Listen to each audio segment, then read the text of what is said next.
जय हिंद। इस वीडियो में हम जानेंगे, पहले की वीडियो हमने देखा था एसेट्स क्या होता है, लायबिलिटीज क्या होता है। अगर आपने ये वीडियो नहीं देखा होगा तो आप हमारे प्लेलिस्ट में जाके देख सकते हैं एसेट्स क्या होता है, लायबिलिटीज क्या होता है। इस वीडियो में हम जानेंगे कि एक्सपेंस क्या होता है। देखिए, बिजनेस का जो पिलर होता है ये चारों चीज़ों पे टिका होता है। इसके पहले की वीडियो हमने आपको बताया था, जो पिलर बिजनेस का होता है या जो भी हम अकाउंटिंग का काम करते हैं उसका पिलर होता है एसेट्स, लायबिलिटीज, एक्सपेंस और इनकम।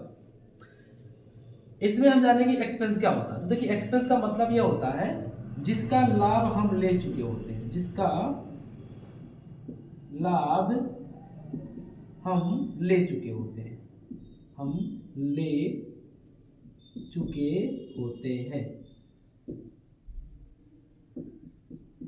होते हैं, यानी जिसका लाभ आप ले चुके हैं। अब मान लीजिए मेरे पास मार्कर है, मार्कर से हमने इतना सारा लिख दिया, इसका मतलब हुआ कि इस मार्कर का जो इंक है ये पूरा खर्चा हो गया, तो हमने तो लाभ ले लिया। तो जब हम लाभ ले रहे हैं तो उसे हम क्या मानेंगे? एक्सपेंस। तो जिस चीज का आप लाभ ले चुके हैं उसे एक्सपेंस मानते हैं। अब एक्सपेंस कितने प्रकार का होता है? एक्सपेंस दो प्रकार का, मतलब खर्चा भी दो प्रकार का होता है। एक होता है डायरेक्ट, एक होता है इनडायरेक्ट। डायरेक्ट खर्चा का मतलब क्या होता है? मतलब जिस खर्च को ना करने से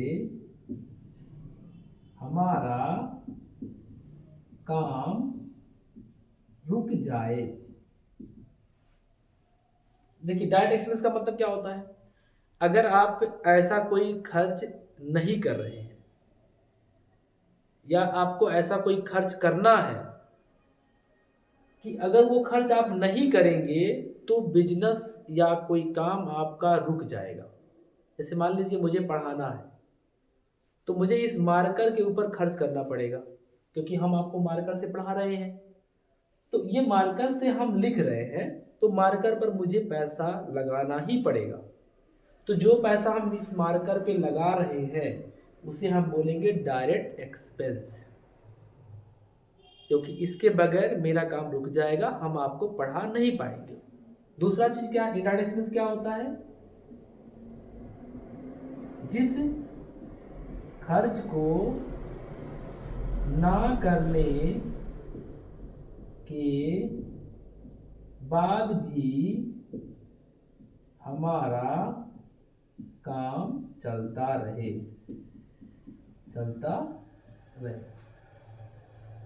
अब डायरेक्ट एक्सपेंस का मतलब क्या होता है? जिस खर्च को ना करने के बाद भी हमारा काम चलता रहे उसे हम बोलेंगे इनडायरेक्ट एक्सपेंस। हालांकि देखिए, ये खर्चा तो करना ही पड़ेगा, आप चाहे कोई बिजनेस करिए चाहे अपना पर्सनल कोई काम करिए, इनडायरेक्ट एक्सपेंस से आप रुक नहीं सकते हैं। लेकिन अगर ये खर्चा नहीं भी करते हैं तो भी आपका काम चलता ही रहेगा।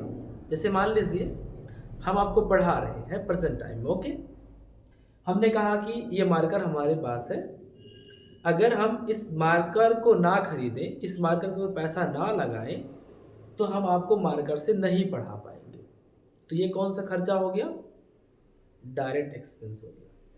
लेकिन अगर हम ये कह दें कि ये मार्कर हमारे पास है, अब इस मार्कर को हम रंग दें, अपने जो है किसी भी चीज़ों से हम इसको रंग दें। हालांकि देखो, काम तो मुझे इसके इंक से है, काम मुझे इसके लिखावट से। अब हम चाह रहे हैं खूब अच्छे से इस मार्कर को सजा दें, खूब सुंदर सा दिखने लगे, तो इसके ऊपर तो खर्चा जरूर आएगा। तो जो इसको सुंदरता बढ़ाने के लिए जो हम खर्चा कर रहे हैं ना, उस खर्च को बोलते हैं इनडायरेक्ट एक्सपेंस। आप जैसे कोई काम कर रहे हो, मान लीजिए मुझे भोजन करना है, आपको खाना खाना बहुत ज़रूरी है, खाना नहीं खाएंगे तो जीवन नहीं चलेगा। खाने में अब दाल भात सब्जी वगैरह खा लेते हैं, ओके, तो उस पर तो खर्च करना पड़ेगा, वो खर्च मेरा डायरेक्ट हो गया। अब आपको खाना खाना है, आपने तमाम तरह के व्यंजन को बना लिया है, लेकिन आप क्या कर रहे हैं? कुछ खा रहे हैं, कुछ नहीं खा रहे हैं, तो वो खर्चा माना जाएगा इनडायरेक्ट एक्सपेंस। जैसा कि हमने ये मार्कर के एग्जांपल पे समझाया, मार्कर पे किया गया खर्चा डायरेक्ट एक्सपेंस हो जाएगा। मार्कर को सजाएंगे, खूब सुंदर का इसको बनाएंगे तो वो मेरा इनडायरेक्ट एक्सपेंस हो जाएगा। क्योंकि इसको सुंदर नहीं बनाना है, हमें इससे काम करना है। लेकिन व्यापार को अगर चलाना है तो ये खर्च करना भी ज़रूरी है। अगर आप ये खर्च नहीं करेंगे तो आपका व्यापार नहीं चलेगा। हालांकि दोनों खर्च करना ज़रूरी है। अगर आप इस डायरेक्ट के ऊपर खर्च करते हैं तो बिजनेस का वैल्यूएशन बढ़ता है, इनडायरेक्ट खर्च करते हैं तो बिजनेस ग्रोथ में जाता है और बिजनेस का लेवल बढ़ेगा, बिजनेस में कस्टमर बढ़ेंगे। तो यहाँ पे हमने समझा एक्सपेंस क्या होता है, डायरेक्ट एक्सपेंस क्या होता है और इनडायरेक्ट एक्सपेंस क्या होता है। नेक्स्ट वीडियो में हम समझेंगे इनकम क्या होता है, इनकम के कितने भाग होते हैं, ये हम नेक्स्ट वीडियो में आपको समझाएंगे।